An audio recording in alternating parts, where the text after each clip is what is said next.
On today's episode of History in Lowell, we'll continue diving into 200 years of history, focusing on the political ups and downs over those 200 years.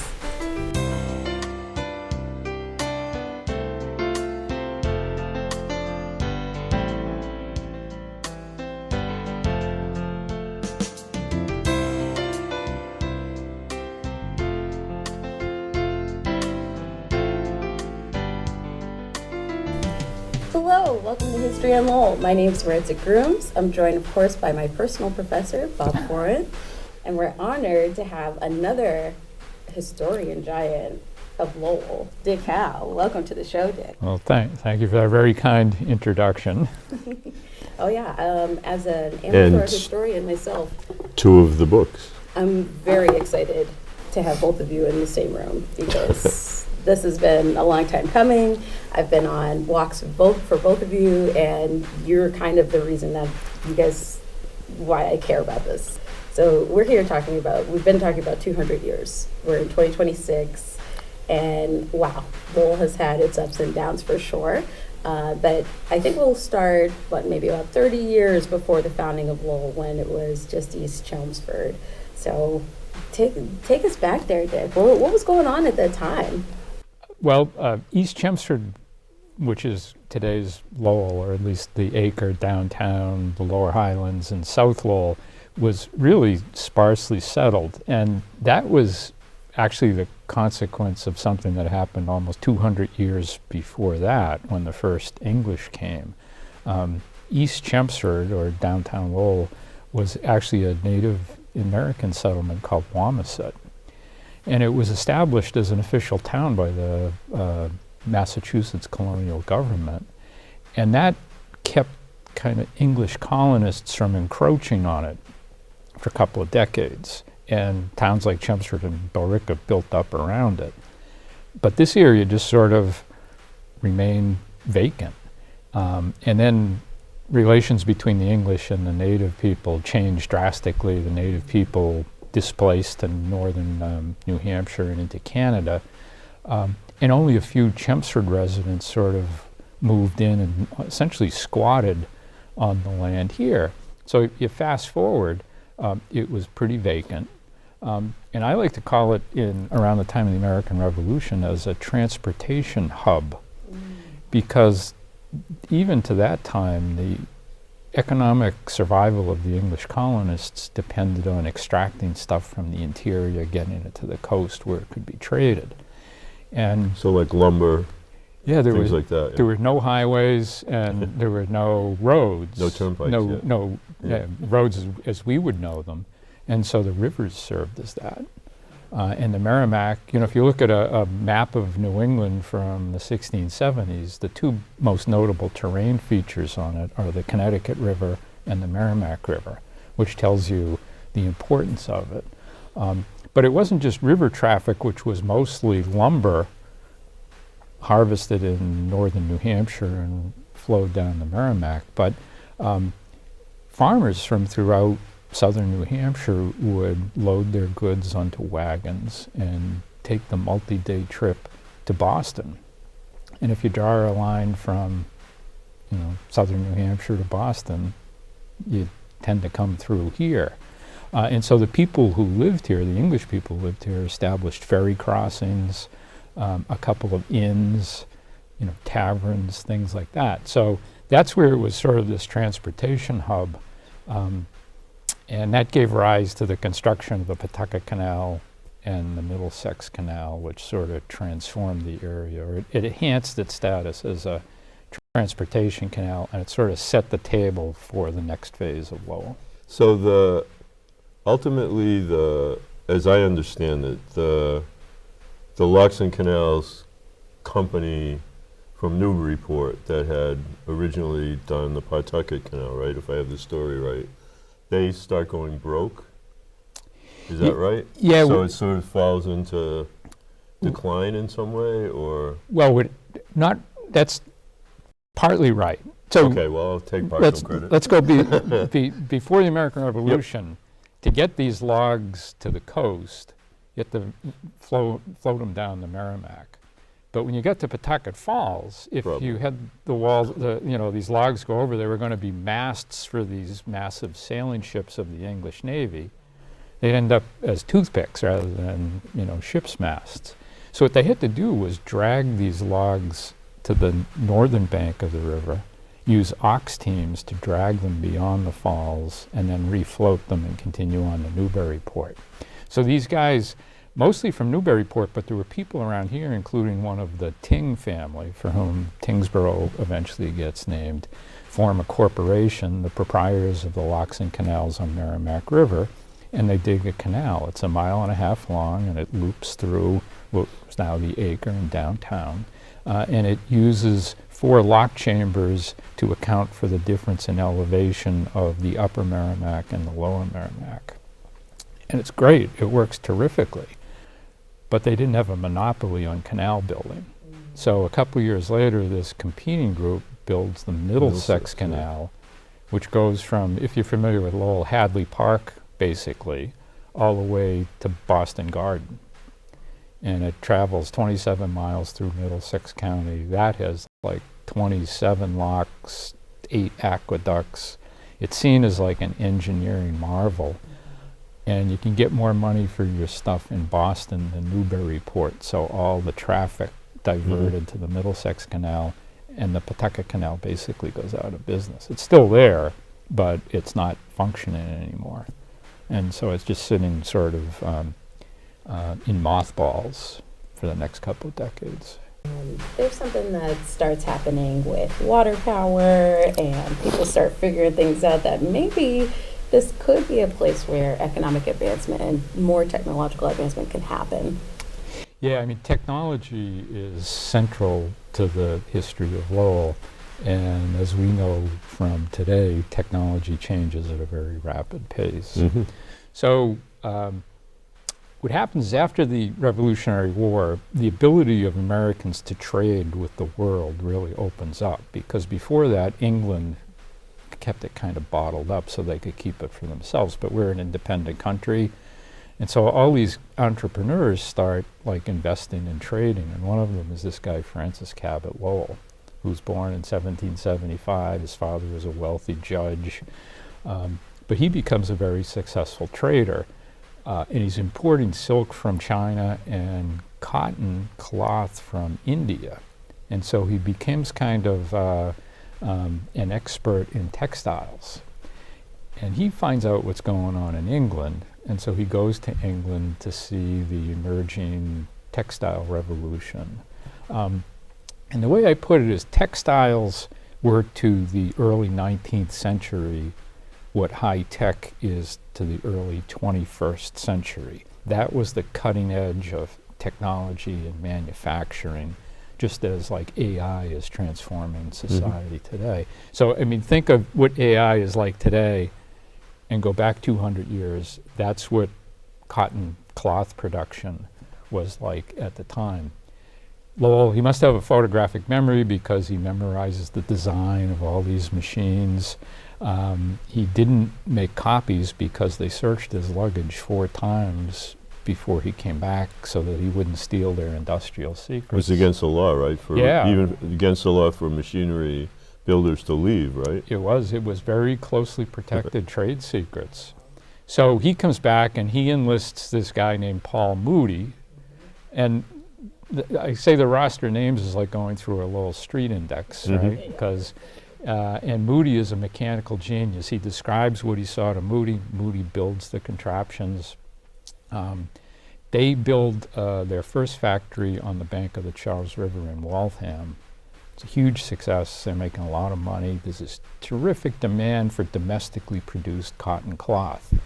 But the Charles River only drops 6 feet, and so it doesn't produce enough hydropower to expand, so they have to look elsewhere for fast-flowing water. And that's what drew them up here and to the Pawtucket Falls. They see the Pawtucket Canal. They needed a canal to power the factories. There's one already here. It's already dug. They don't say, we want to build this huge factory town. They send some agent in and buys all the stock for the canal, and that's how they And because it was very sparsely settled here, they only had to buy land from about 8 or 10 farmers. Had it developed at the same pace as Chelmsford and Billerica, there would have been a lot more people that they had to negotiate with. So that's where that accident of history from 200 years earlier really set the table for And they kept it Lowell. really close to the vest, right? And when they were buying up the land, they weren't saying we're going to build a Yeah. megalopolis of industrial genius on the banks when we take your land. Right. No, they had a guy from Newburyport who was just, he looked like, he didn't give any reasons why he was buying the land. He was very secretive. But there was also this technological window where the only means of large-scale power production was fast-flowing water. And you needed a rapidly flowing river to build manufacturing at scale. And that's why they chose a spot that's like 30 miles from the coast, because that added all kinds of transportation costs, both to get the raw material here and the finished goods back. But there was no alternative, and that's why Lowell just sort of exploded like a rocket on the scene. But that window closed in the 1840s, mid-1840s, when steam power was perfected for large-scale power production. And that's when cities like Lynn, Salem, Fall River, and New Bedford emerged as manufacturing, because they burned coal to produce the steam. The coal came by ship, and to get it to here, you had to load it on a barge, bring it up the Middlesex Canal, down the Merrimack to the Pawtucket Canal, and to the Pawtucket Canal to the factory. Whereas in Lynn, you pull the ship up, unload it, Unload the and it's right there with the factory.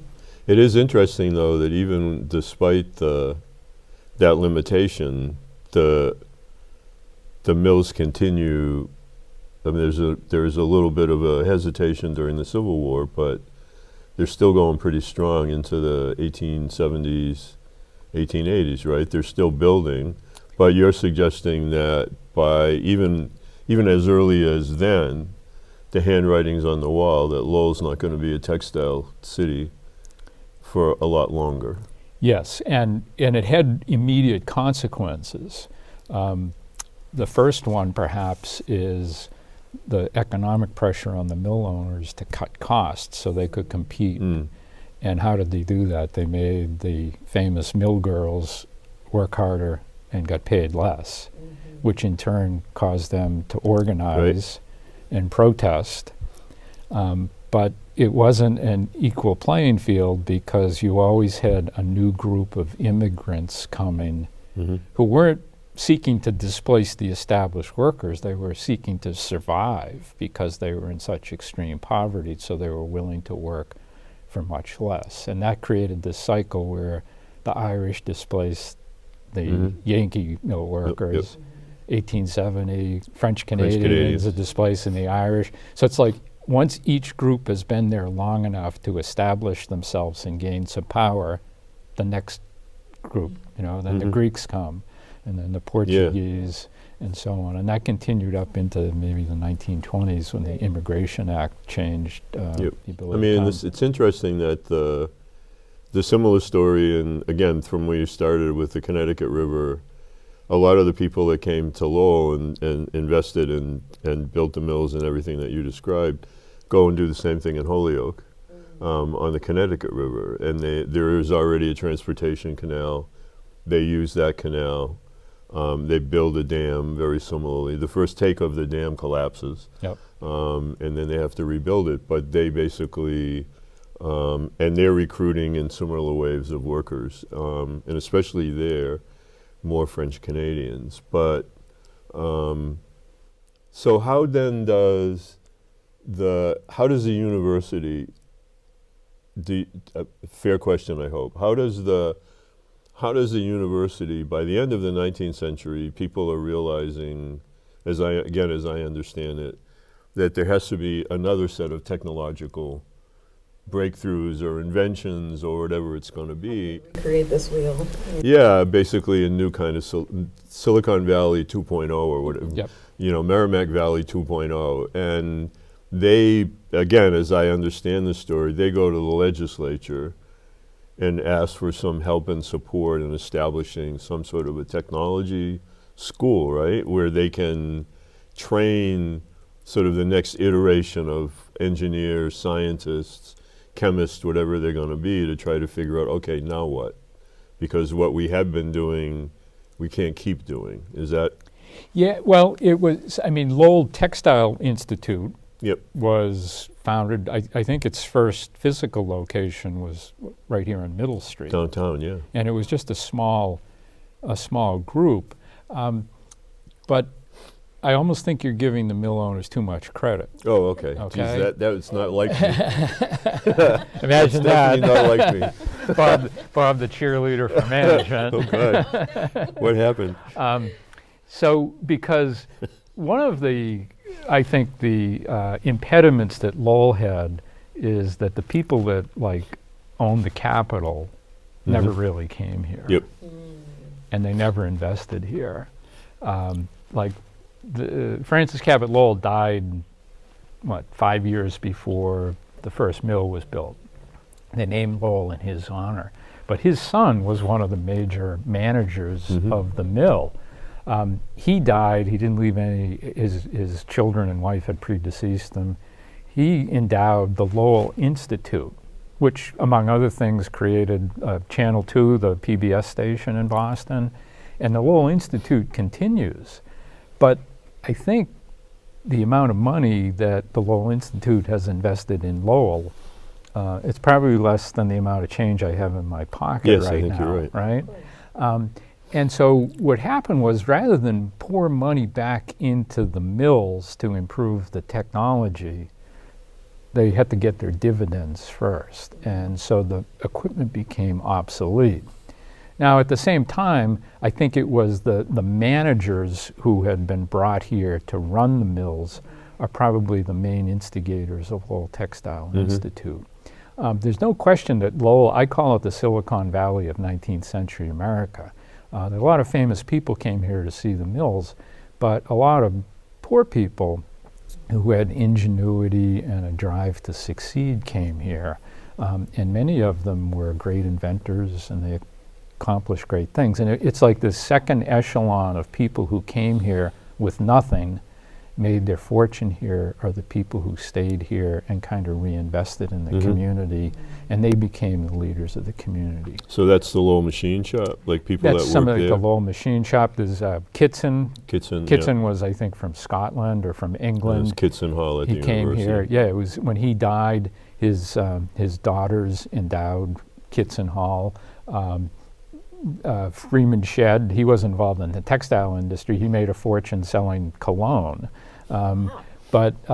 Yeah, well, I mean, And you only that's took a Shed bath Park, yeah. once a week, so cologne was more important back then than it is now. Covered a multitude of sins. He donated not only, all the acreage that became Shed Park, he Park, yeah. donated $100,000 to be used to beautify the park. James C. Ayer, who made millions in medicine sales, he's the one who donated the winged angel in front of City Hall to the city, among other things. So, and all of those guys came here with nothing, and they worked their way up, they became very wealthy, and they contributed back into the community. Yeah, and Ayer's an interesting character because in doing other research, I came across, I was reading one of the leading abolitionist newspapers before the Civil War, and Ayer advertised in every issue of Garrison's Liberator. Wow, I didn't know that. Massive advertisements for his various cures. And I thought, well, this says something, because he could have advertised in any paper anywhere with what he was doing, and yet he had like a long column. The papers were huge then. One whole column on the back page was some description of an Ayer medicine, and I thought, well, this is really fascinating. And I hadn't until I ran across it. I had not made that connection at all. No, that's the first. But I thought that was really interesting, It's also interesting too because in Lawrence, which again we're talking about Lowell, but in Lawrence, William Wood shows up in Lawrence, and he's an immigrant from the Portuguese Azores who comes originally to Martha's Vineyard with nothing, and ends up being the tycoon of woolen mills, and becomes the CEO of the American Woolen Corporation. So there's a lot of, so what you're saying, I hadn't thought about it quite that way, but it's sort of like another generation that really become the driving force. Yeah, I'm pretty sure Wood is the son-in-law of Frederick Eyre, He is. who's the brother Yeah, he marries. of James he marries, Eyre, Yeah. Yep. Marries into the money. which would make him a brother-in-law by marriage of General George S. Patton, who married another one of Frederick Eyre's daughters, Wow. which is why if you go into the Lowell Memorial Auditorium, there's a portrait of George S. Patton Yep. hanging there because his in-laws and his wife came from Lowell. There's always a way to Yeah, trace. there's always a Lowell connection. There's always a way to trace it back to. But getting back to the Lowell. medicine business, it shows how one thing generates another. The medicine was all largely the same. They were practicing the state of the art of medicine as they knew it at the Right. time, but the medicines wasn't very efficacious, meaning it really didn't treat the underlying condition, but usually had a very high alcohol content, so it made you feel better. But the distinguishing characteristic between it was largely based on advertising. And so many of these firms had their own advertising shop, Right. which in turn spun off printing. As like Jack Kerouac's father worked for a printing company in Lowell. That's why Kerouac came to Lowell. His father got hired by a printer, and Lowell sort of became a center of printing with Sullivan Brothers and Courier Citizen, and that's what its genesis And artists, was. right? Because Yep. artists were doing these beautiful Right. pictures on the boxes, and it was almost like the art sold the commodity. Yes. Well, like Freeman Shedd, when they were selling the cologne, but his innovation, this was at the era of inexpensive colored trading cards. It's when baseball cards emerged. Well, there were colored cards for their cologne, but he took them and dumped them in a bucket of cologne, let them dry, and he invented the scented advertising card. I mean, it's the whole history, right? Because I always say that Lowell is a microcosm of the nation, and what you're describing to me is where people really could see the American dream, right? Not only the capitalist American dream, which became some people's nightmare, but that immigrants really could come here and start something and start from nothing and become self-made right here in Lowell. And that's fascinating to think about, especially as we go through and try to cover 200 years in a short amount of time. But this is incredible. I didn't know a lot of this, and I like that you guys are also learning from each other right now. So what you said is absolutely true, is that, and I think you can go throughout Lowell's history, even up to the current day, and people who come with nothing are given opportunities.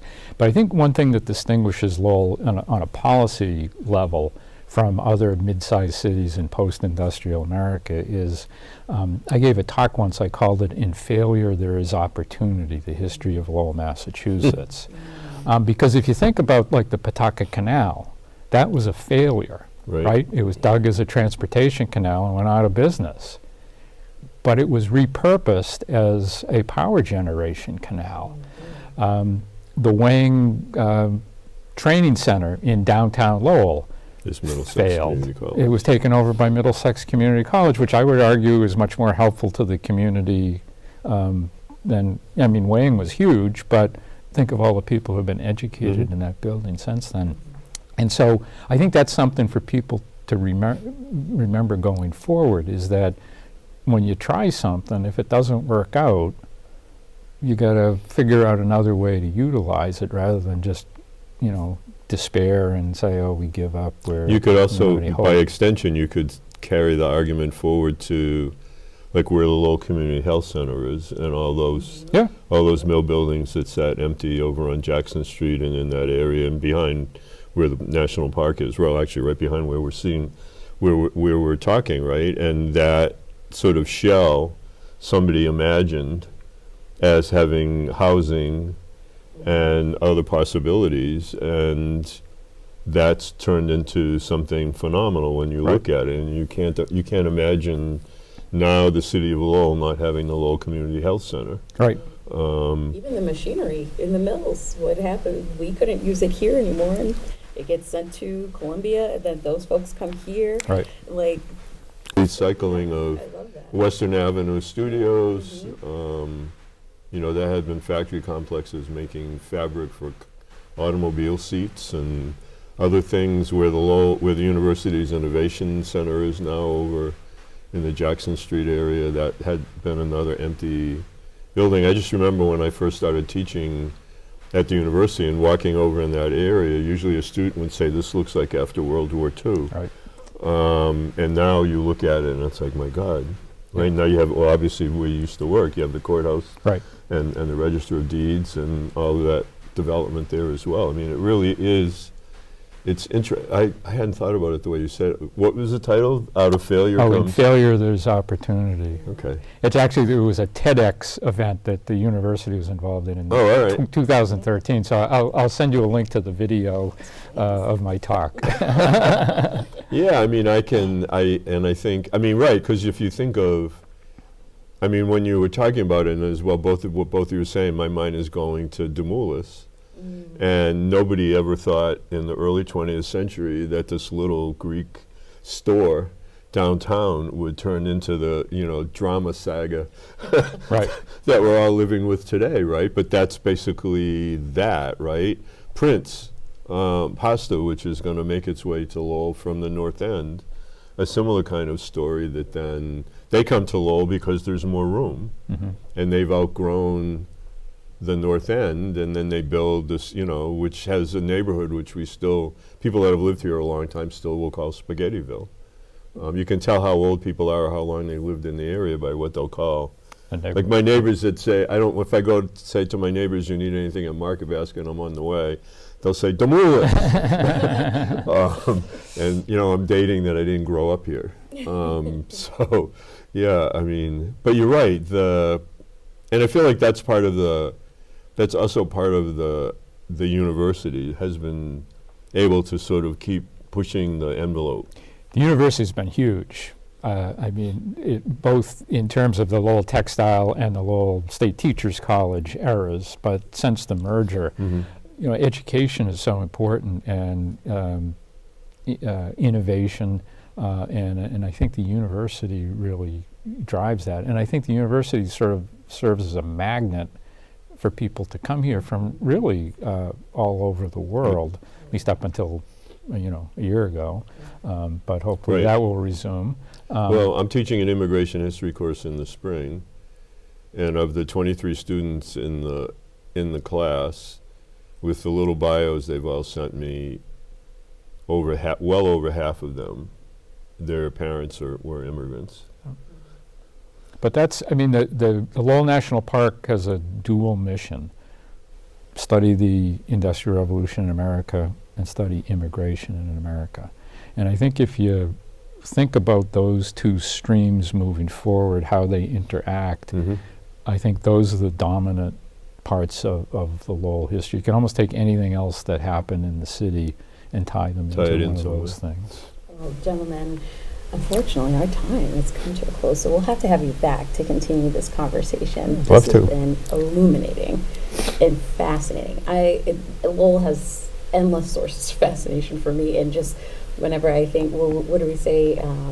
There's no correlation, but history rhymes. Yes. You know, and I'm going to hold on to that out of failure. There's opportunity. And let's hope that we see some more of that opportunity and innovation come back to Lowell and continue to move forward. And I think that, you know, the stories of the past always give me hope. So thank you so much for coming on the show, Dick. Thank you, Bob. And thank you. My historian giants, and I'm trying to just hop into your footsteps because they're huge. But thank you both, and thank you all for tuning in. This has been History on Lowell.